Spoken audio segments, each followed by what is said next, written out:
కాళేశ్వరం సందర్శనకు బయలుదేరిన బీఆర్ఎస్ ఎమ్మెల్యేలు ఎమ్మెల్సీల బృందం సాయంత్రం కరీంనగర్లోని మానేరు డ్యాం పరిశీలన, రేపు కన్నేపల్లి పంపు హౌస్, మేడిగడ్డ ప్రాజెక్టును సందర్శించబోతోంది.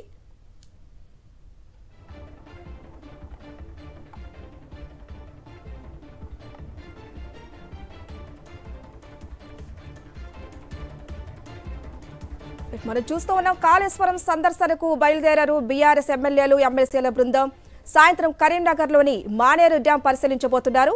రేపు కన్నేపల్లి పంపు హౌస్, మేడిగడ్డ ప్రాజెక్టును సందర్శించనున్నారు. మరింత సమాచారం మా ప్రతినిధి కిరణ్ భూపతి అందిస్తారు. కిరణ్ భూపతి. టీఆర్ఎస్ ఎమ్మెల్యేలు ఎమ్మెల్సీల బృందం అంతా కూడా కాళేశ్వరం పర్యటనకు కాసేపటి క్రితమే బయలుదేరింది. ఈరోజు సాయంత్రం కరీంనగర్లో ఉన్నటువంటి లోయర్ మానేర్ డ్యామ్ను కూడా సందర్శిస్తారు. ఇక అంతేకాకుండా ఈరోజు రాత్రి రామగుండంలో బస చేసిన తర్వాత రేపు కన్నేపల్లితో పాటు మేడిగడ్డ ప్రాజెక్టులను కూడా సందర్శించబోతా ఉన్నారు. ఈ మధ్యకాలంలో దాదాపు వారం 10 రోజుల నుంచి కూడా పెద్ద ఎత్తున భారీ వర్షాలు కూడా కురుస్తూ ఉన్నాయి. ఎగువ కురిసినటువంటి వర్షాల కారణంగా ఇటు కాళేశ్వరం ప్రాజెక్టులోకి భారీగా వరద నీరు వచ్చి చేరుతోంది. కాబట్టి అటు మోటార్లను ఆన్ చేసి రైతాంగాన్ని ఆదుకోవాలి. అటు కండపోచమ్మ సాగర్ కావచ్చు, రంగనాయక సాగర్ కావచ్చు, ఎల్ఎండి ఏవైతే ఉన్నాయో వీటివన్నీ కూడా పెద్ద ఎత్తున నీళ్లు లేక ఎండిపోతా ఉన్నాయి, అడగట్టుతా ఉన్నాయి. ఖచ్చితంగా మోటార్లను ఆన్ చేసి ఆ వీటిని కూడా లిఫ్ట్ చేయాలనే ప్రధాన ఉద్దేశంతో వాళ్ళంతా కూడా పర్యటన కూడా చేపట్టబోతున్నారు.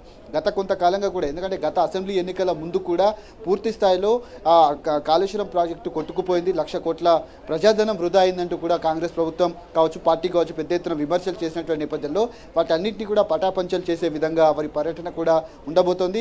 గత మార్చి 1వ తేదీన కూడా అక్కడ ఉన్నటువంటి వాస్తవ పరిస్థితులను కూడా చెప్పేటువంటి ప్రయత్నం చేశారు. కేవలం 3 పిల్లర్లు మాత్రమే కుంగాయి, వాటిని మరమ్మతులు చేయొచ్చు, కానీ ప్రభుత్వం చేయకుండా తాత్సారం చేస్తూ కాళేశ్వరం ప్రాజెక్టును ఒక విష ప్రాజెక్టుగా చూపెట్టేటువంటి ప్రయత్నం చేస్తుంది. కాబట్టి దానిపైన కుట్రలన్నింటినీ కూడా తిప్పికొట్టే విధంగా ప్రయత్నాలు అయితే చేసింది. గత వారం 10 రోజుల నుంచి కురుస్తున్నటువంటి భారీ వర్షాల కారణంగా పెద్ద ఎత్తున వరద అనేది గోదావరి నదికి వచ్చి చేరుతుంది. కాబట్టి ఆ నీటినంతటి కూడా లిఫ్ట్ చేయాలి. ఖచ్చితంగా కొండపోచమ్మ సాగర్ కావచ్చు, రంగనాయక సాగర్ కావచ్చు, వాటి కింద ఉన్నటువంటి ఆయకట్లు ఏవైతే వాటి అన్నింటినీ కూడా స్థిరీకరణ చేసే విధంగా పూర్తి స్థాయిలో నీటిని విడుదల చేసే విధంగా తమ కార్యాచరణ కూడా రూపొందించబోతా ఉన్నారు. అటు కేటీఆర్ కావచ్చు, మిగతా ఎమ్మెల్యేలు ఎమ్మెల్సీలతో పాటు మిగతా వాళ్ళందరూ కూడా ఈ బృందం అంతా కూడా కాసేపటి క్రితమే బయలుదేరి వెళ్ళింది. ఈరోజు సాయంత్రం ఎల్ఎండి సందర్శిస్తారు. రేపు కన్నేపల్లితో పాటు మేడిగడ్డ సందర్శించిన తర్వాత మీడియా ముఖంగా కూడా మాట్లాడేటువంటి అవకాశాలు అయితే కనబడుతున్నాయి. ప్రస్తుతం అయితే షామీర్పేటలో భోజన విరామం తర్వాత కరీంనగర్కు వెళ్తారు. రామగుండంలో ఈరోజు బస చేసేటువంటి అవకాశాలు అయితే కనబడతా ఉన్నాయి. Thank you Kiran Bhupathi.